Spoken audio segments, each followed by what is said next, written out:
Do you ever feel like you're juggling a million versions of yourself and still dropping the ball? Like you're switching hats all day, professional, partner, parent, friend, and no one really sees what it takes to just be you? Yeah, me too. Welcome to Hatrack with Hannah. I'm Hannah, therapist, entrepreneur, author, podcast host, and also a mom, partner, daughter, friend, basically a professional hat wearer.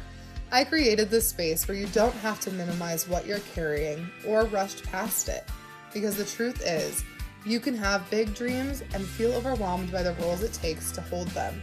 Both get to exist.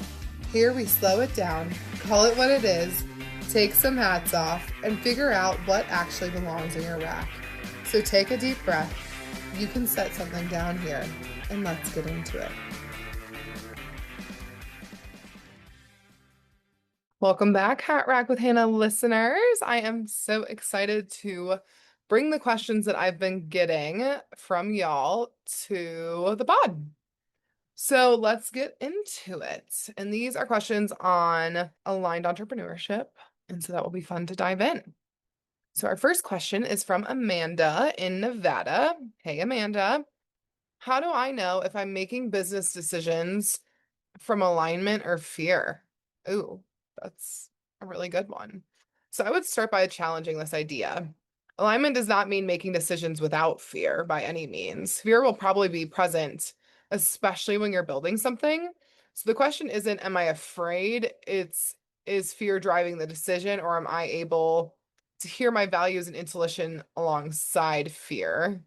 I just want to bring us back to the definition of aligned entrepreneurship before we answer this question. So alignment is your business decisions are connected to your values, vision, capacity, priorities, and the kind of life you actually want to live.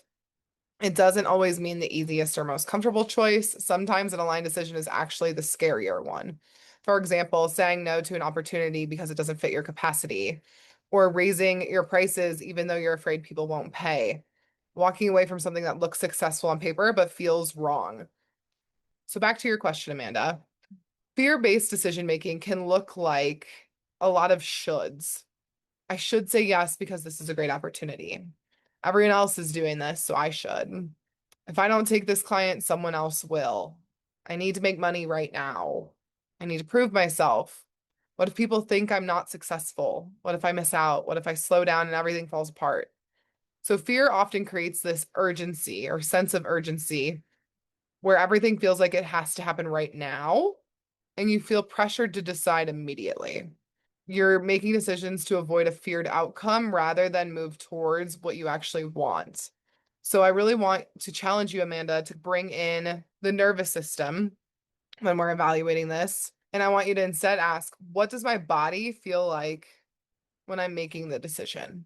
Fear can show up as urgency, tightness, racing thoughts, obsessively checking numbers, needing reassurance, difficulty sleeping, feeling like you have to do something.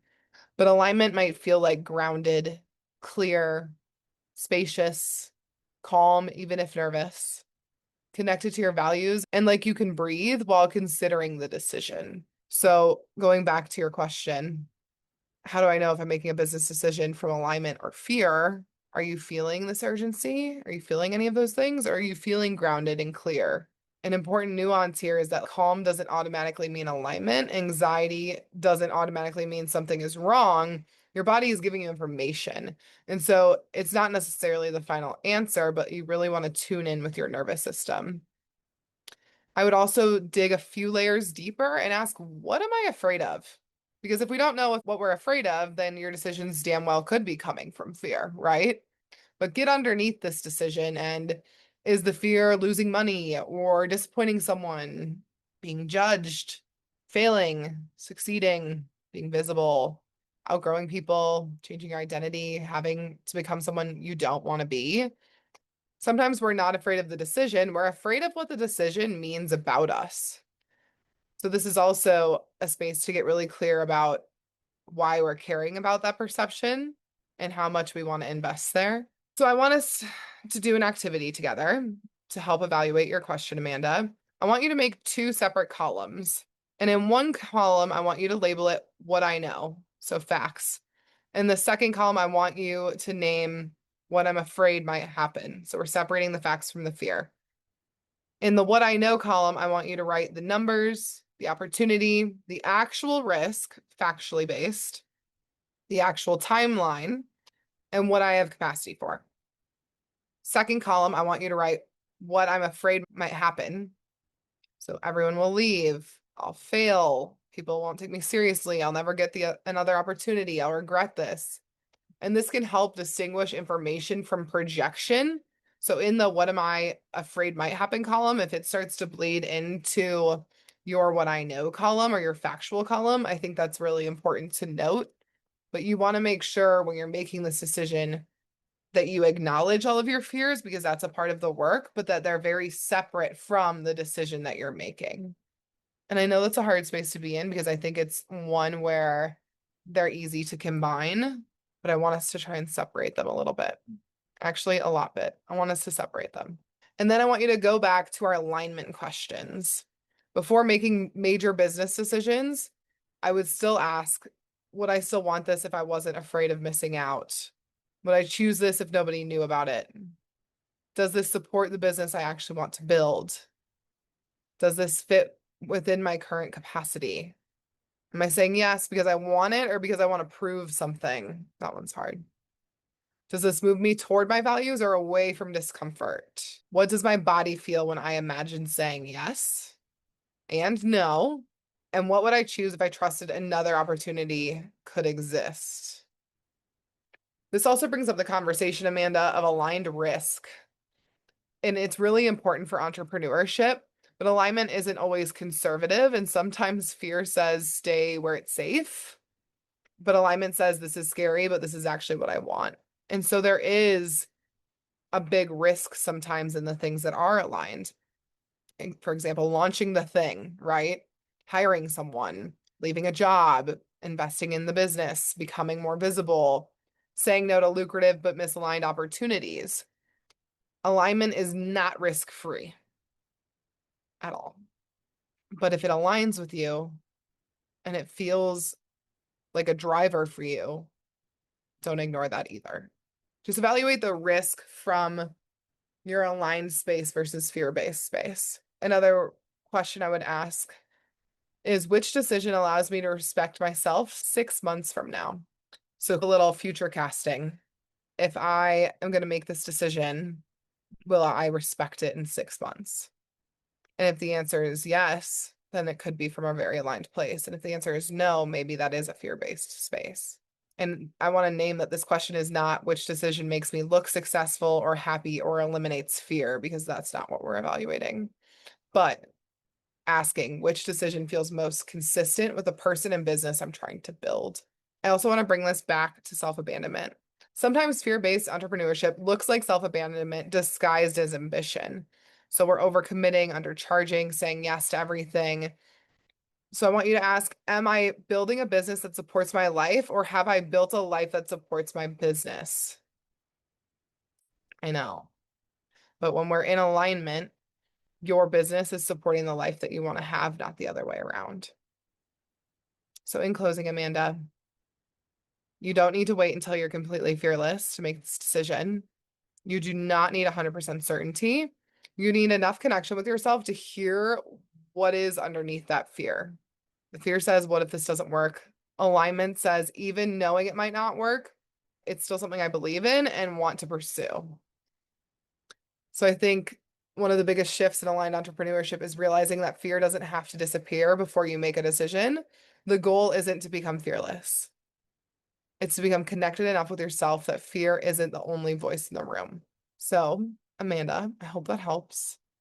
Definitely evaluate and ask yourself some of those questions to rule out if it is fear or alignment. And thank you so much for writing in. Okay, so this is from Cam in North Dakota. Hey, Cam. How do I stop tying my self-worth to my business success? Oof. Yup. This one is hard. First, let's start by normalizing it. This is incredibly common, especially when your business is something you built from your own ideas, values, creativity, or lived experience. When you put so much of yourself into something, it can become difficult to separate it.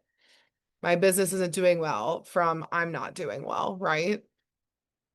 And a slow month can sometimes feel personal, and a rejection can feel like a rejection of you. Someone else's success can suddenly make you question your own. But your business is something you do, not who you are. And this is a huge reminder to everyone. I'm going to say it one more time. Your business is something you do, not who you are. When you are your business, I want you to stop, full hard stop, and evaluate what you're missing in your life outside your business and how you can amplify those things to serve you as a person and not just a business owner. It's really important to do that because we've learned and been taught that our worth is in what we create or the success we build, but that's not fair to you. And that's also not, honestly, what's going to be written on your tombstone. People are going to remember you for the person that you are and how you interacted with people and who your loved ones were and what you did in your community. And of course, the business that you built, but it's not the first thing they're going to think. And so you cannot be your business. So take a step back and evaluate the other spaces in your life as well. Your business, on the other hand, though, can still be deeply meaningful without being your identity. I would remind you that business results are just information. So they can tell you that something needs to change or strategy isn't working, timing isn't right, but they don't tell you whether you're valuable or capable or worthy. So when you're getting critique or things aren't going well, I want you to separate it from yourself and just take it as evidence. Okay, I got to change the strategy, or okay, that didn't work. Or even if something does work, but you didn't like how it went, okay, that didn't feel good. Got to shift that, right? A way to notice if your business is measuring your worth and if you're in that space, you can monitor your thoughts and see if these things are coming up. For example, if I were better at this, I'd be more successful. Everyone else is growing faster than me. I should be further along. If this doesn't work, I've failed. None of these are serving you. They're actually the blockages in your business that are holding you back. Comparing yourself to others and honestly being an asshole to yourself are not going to serve you. So instead, I want you to ask, am I trying to grow my business right now, or am I trying to prove something about myself? Because if you're trying to prove something about yourself, you need to go back to why the hell you opened your business in the first place. And if you're trying to grow your business right now, from an aligned space, what is driving us? Why are we doing this to begin with? And taking a step back in order to pivot forward. And this is again where we bring in the nervous system, right? This is our business strategy. It goes along with it. Entrepreneurship as a whole involves a tremendous amount of uncertainty, and your nervous system doesn't always distinguish between financial uncertainty, rejection, lack of clients, low engagement, and triggers. So a slow period can trigger your nervous system into an urgency mode of working more, posting more, saying yes to everything. And you could end up making business decisions from fear and self-protection instead of alignment. So we need to make sure when we are feeling this urgency and when we're feeling our body saying, you have to act, you have to go, pausing and taking a second to reevaluate where is that urgency coming from. And 9 times out of 10, it's you trying to propel you, but not from an aligned space. So asking the questions of alignment, how is this serving my mission? Like taking it back to the drawing board of you, if you will, and evaluating how your body is feeling in your decision making and separating it from your worth. It's a similar response to Amanda's question, but I also want to name another tool is separating the data and the facts from the story, right? My launch didn't perform the way I expected it. That's data. The story that you're telling yourself or your inner narrative might be I'm bad at business. And data might say I didn't sign the number of clients I wanted, but the story might be people don't value what I'm offer. That inner narrative hurts you.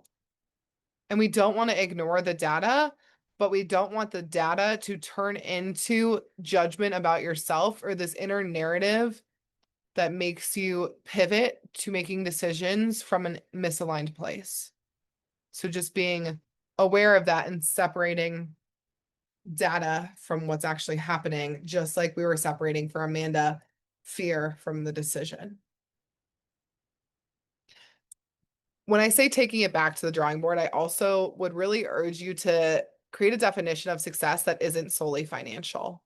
What does success actually look like for your business? Am I building a business that supports the life I actually want?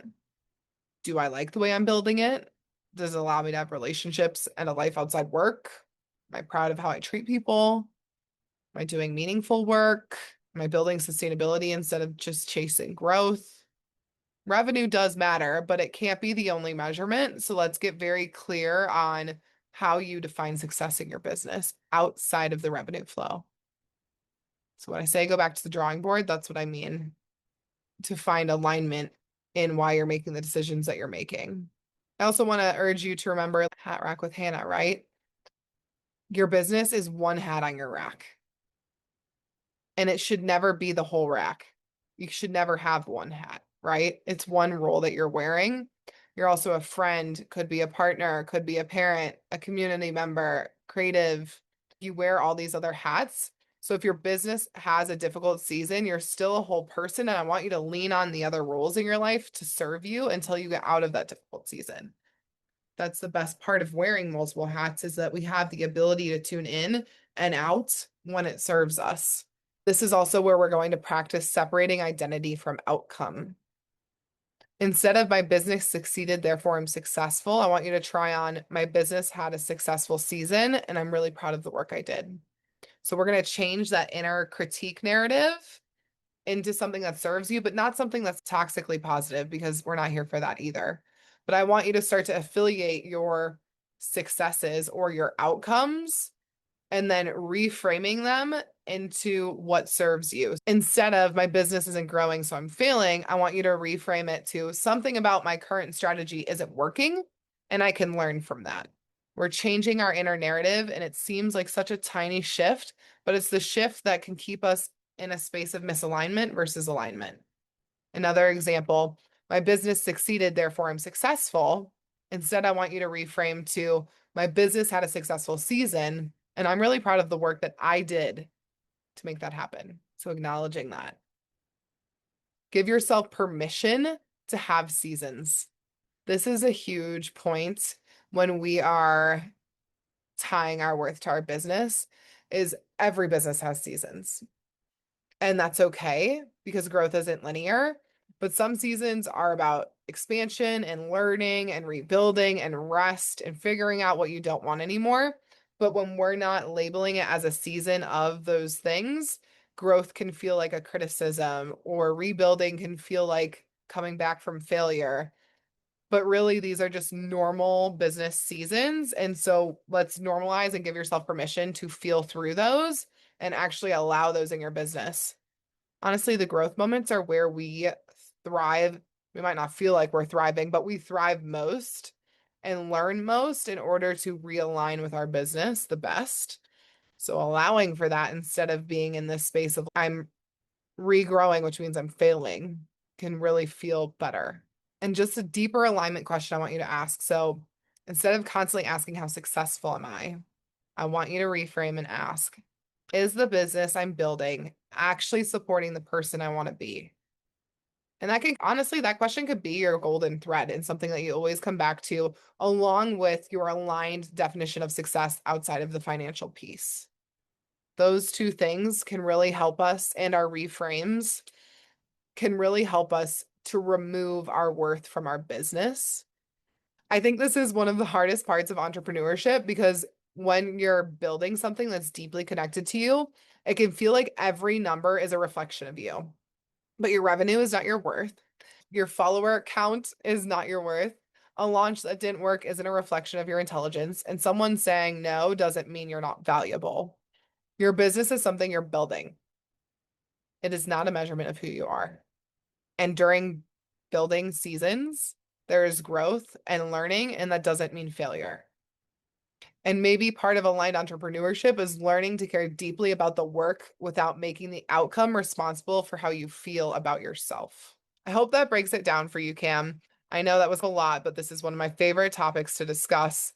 And it is often something almost like an entrepreneurial trap that we get stuck in. So let me know how that sits for you, and I'll be excited to get some feedback.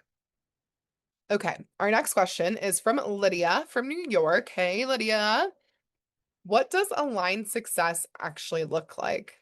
My first response wants to be whatever you damn well envision it to be, but we'll break it down a little bit more.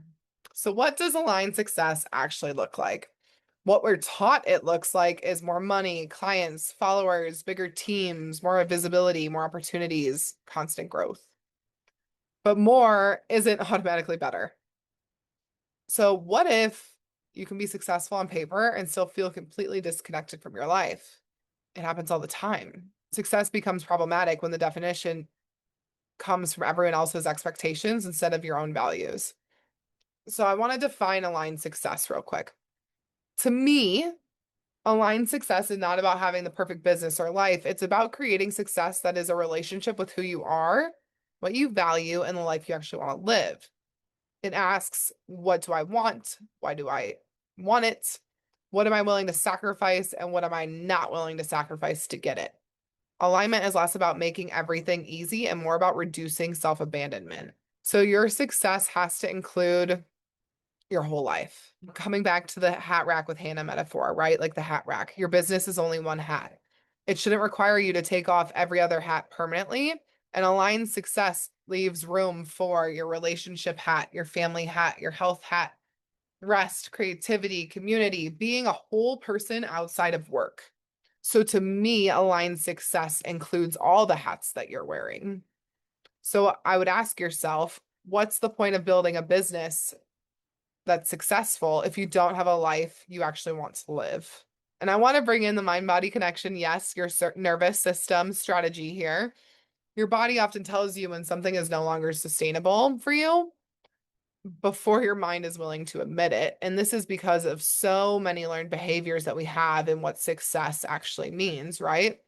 So I want you to pay attention to when you're realigning your success and if it's aligned, is there constant exhaustion, irritability, anxiety, resentment, sleep disruption, feeling constantly on, dreading something you used to enjoy? These aren't necessarily signs that you've chosen the wrong career, but they are information. And this is an important distinction because discomfort doesn't always mean misalignment, and growth can also be uncomfortable. But chronic depletion and resentment and consistently overriding yourself deserves attention and can be a big red flag in regards to misaligning from yourself, which can bring you further from your definition of success. Like we were talking about earlier, aligned success doesn't mean playing small, it means making aligned risks. So sometimes people confuse alignment with discomfort or avoiding risk, but really you can be incredibly ambitious and you can want wealth, visibility, impact, growth, leadership. But the question is, can I pursue what I want without abandoning who I am to get there? Very similar to my response to Cam's question earlier, but different. I want you to define, instead of success, like with Cam's question, I want you, Lydia, to specifically define what is enough for you. If there's no definition of enough, there is always another goal, client, launch, milestone, follower, revenue number, right? So ask, what does enough money look like? What does enough work look like? What does enough growth look like? Visibility look like? What does enough actually feel like? Enough is not a lack of ambition, but it's knowing when the goal is serving you instead of consuming you. And I think that can be really helpful to then going into what our definition of success is. And some signs to understand when you're experiencing aligned success can really look like you celebrating growth without immediately moving the goalpost. I'm very guilty of this one. I really love to move the goalpost. I'm always striving to reset my goals and often never take the second to acknowledge or celebrate my wins, which is a huge sign of misalignment, right? So you can celebrate growth without immediately moving the goalpost. That's a form of aligned success. You can say no to opportunities that don't fit. I'm not saying there won't still be guilt there, but it's knowing the opportunities that feel best to you and accepting those and not taking on the ones that don't serve you. And your business supports your values, right? So you have boundaries around your time and you don't need every decision to be validated externally. You can have a bad month without questioning your worth. You have room to rest. You can change your mind. You actually enjoy parts of the life that you're building outside of your business. You're wearing your other hats. So I want to take it a few levels deeper. Instead of how successful can I become, I want you to ask, what kind of success would actually feel good to live inside? And who do I have to become to achieve this? And do I actually want to become that person? Because sometimes we're chasing a version of success that requires us to become someone we don't even like being. And I'll give an example. I really want to do retreat work. I'm dying to do it after just co-hosting this retreat. I'm just really wanting to get into this work. And one of my number one values is to be able to wear multiple hats, obviously at different times, and be with my family. So if this retreat work takes me away from my family once a quarter, it better be worth it to me, or else it's a misalignment from my values. And so I'm currently defining what this retreat work success would look like for me and what I would need in order to take time away from my family for it to feel like it fuels and serves me. So just as an example, right? For me, aligned success isn't about rejecting ambition. It's about redefining what ambition gets to look like. I can want growth and still want rest. And for me, family time, right? I can want financial success and still want my relationships. I can want a big business and still want a life outside of it. So, aligned success is when the business you're building doesn't require you to abandon the person you're becoming. And maybe the real question isn't how successful can I be, but can I build success in a way that still feels like me? I hope that helps, Lydia. Little all over the place, but a few steps to look at. And also taking from Cam's question, making sure to evaluate your definition of success. And I will be eager to hear how that lands for you. Our final question for this series is from Teresa in Colorado. Hi, Teresa. Can I outgrow the business I worked so hard to build? The answer is yes. So let's start with permission here. Absolutely, you can outgrow the business you worked your ass off to build. One of the hardest parts of entrepreneurship is accepting that the business you built may not always fit the person you are becoming. It's hard, especially when we put our energy, many years into those businesses, right? We often think, but I worked so hard for this. And that can keep people in businesses that no longer serve them. And because of that, we feel that changing means we're ungrateful or we've failed. But growth can actually change what we need, and that's okay. I've alluded to this before in my conversations, but when I started building my business, I was single and in my 20s and had all the time in the world, right? But the business that I built for that version of me has had to significantly change across my lifetime, specifically to make room for the hats that I now wear. So I want you to think about like where you started and who you were then. What did you need then? What were your priorities then? What did you believe success looked like all the way back then? What did you have capacity for and what did you want to prove? And then ask, is this business still designed for the person I now am today? And oftentimes it's not, and that's okay. But your business might have been exactly what you needed it to be for that season, and it doesn't have to align forever. This is when we get to change and grow. And outgrowing doesn't mean failure. You can outgrow and offer niche business model, pricing structure, role, team structure, schedule, identity, even, but the business didn't fail. It may have actually done exactly what it was supposed to do, and it helped you become the person who you can now see what's next and can grow into. I think this leads us to this sunk cost trap. We can say, I've invested too much, or people know me for this, or what will people think, or I can't start over. This is what I've always done, right? I have a caseload or I have a clientele. But past investment doesn't automatically mean future alignment. Ask, am I staying because I still want this or because I don't want the work I've already done to feel wasted? And then we bring in our somatics, right? Sometimes your body can recognize the shift before your brain does. You may notice dread, resentment, exhaustion, lack of creativity, feeling trapped, constant resistance. There's an important distinction here, though, that not every hard season means you've outgrown your business. Entrepreneurship is hard. And if you've repeatedly tried to solve the same problem and the underlying feeling is, I don't want to do this anymore, that's worth listening to. Absolutely. I just want to name Teresa. I've totally been here and it's really difficult. And there have been times where I've been like, is this business still for me? And then I'll shift the model or I'll shift this and I have to really realign and reground into what I want. And it sounds like that could be the space that you're in if you're asking this question. And so I also want you to name and work through outgrowing versus avoiding. So ask yourself, am I outgrowing this or am I afraid of the next level? Because sometimes we want to leave because we're scared to scale or uncomfortable being visible, afraid of responsibility, or exhausted and need support rather than a complete pivot. But other times the discomfort is actually information. You don't necessarily need to burn it all down. You may need to evolve it though and make shifts. What alignment can look like in the evaluation of if you've outgrown your business, it can mean simplifying things, raising your prices, finding others whose zones of genius it is to support you in their zones that are not yours. So delegating, changing your audience, taking something off your plate, returning to something you've stopped doing. So like going back to your mission and realigning. And alignment isn't always I'm leaving or I'm going to burn it down. Sometimes it can just be I'm going to redesign it so it fits me now. For example, I used to work with teens and I love that work, still do.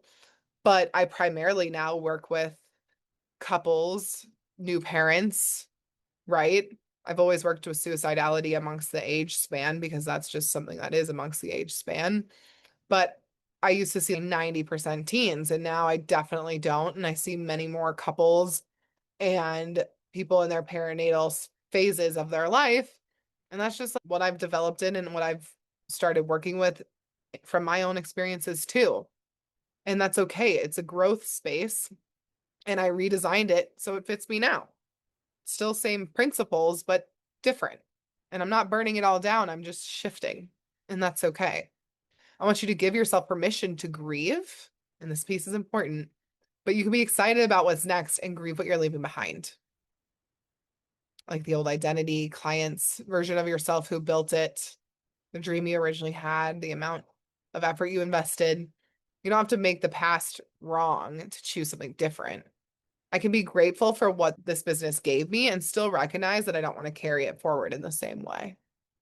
So just as we acknowledge our wins, you also want to acknowledge the grief in shifting. And that's okay, but it's something to also acknowledge. And then I also want to just give you, Teresa, like a little homework. I want you to like journal or voice note or whatever your modality is and ask yourself some of these deeper questions in order to evaluate if you've outgrown your business. What do I actually want now? What no longer serves me? What am I holding on to because I've worked hard for it? What would I build today if I were starting from where I am now? What parts of this business still feel alive? What parts feel like an obligation? What would I change if I wasn't worried about disappointing anyone? That's a hard one. And am I trying to preserve the business or preserve an old version of myself? Let me know how that journaling goes or voice noting or whatever your preference is. But I think sometimes we treat entrepreneurship like we're supposed to pick one thing and stay committed to it forever, right? But you're allowed to evolve. You're allowed to change your mind. You're allowed to outgrow something you worked incredibly hard to build. And maybe the work isn't to burn the whole thing down. Maybe it's to take what you've learned, honor what got you here, and ask what this next version of your business needs from you. Because the goal isn't to stay loyal to an old version of yourself just because it's worked. The goal is to honor you enough to let yourself evolve.